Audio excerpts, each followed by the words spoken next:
pense que plus t'as de compétences, mieux c'est. Je pense que surtout en plus quand on est étudiant ou quand on sort d'études ou quand on est encore jeune dans ce métier-là, je pense qu'il faut multiplier les expériences. Ça va t'aider déjà à trouver le créneau dans lequel tu te sens le mieux, forcément, et puis peut-être aussi te révéler. Alors, c'est pas forcément obligatoire de passer par la presse écrite. Non, c'est pas vrai ça. Ça c'est fini. C'est des idées reçues qu'on nous donnait encore il y a 10 piges, mais là non, c'est pas vrai. Par contre, même si le commentaire c'est le dernier exercice de vrai direct, tu sais pas ce qui se passe au début, au milieu, à la fin, tu peux toujours passer tout et n'importe quoi, quand même.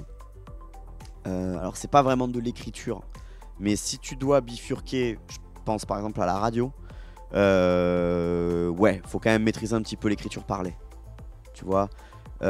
Au moins structurer ton propos, surtout si tu fais un avant-match, un après-match avec 2 scénarios, victoire ou 3, victoire, match nul, défaite, ou victoire-défaite selon le sport, ou tel vainqueur ou pas. Voilà, je pense qu'il faut structurer ton propos avec des grandes idées, sans pour autant écrire mot pour mot ce que tu vas dire, hein, mais c'est important d'avoir quand même une démarche de structure.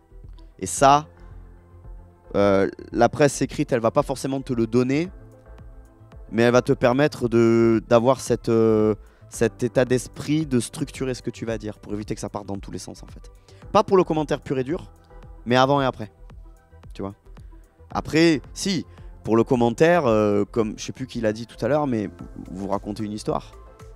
Donc une histoire, il y a toujours un début, un milieu, une fin, avec des rebondissements, avec des péripéties, avec des choses avec des personnages qui rentrent.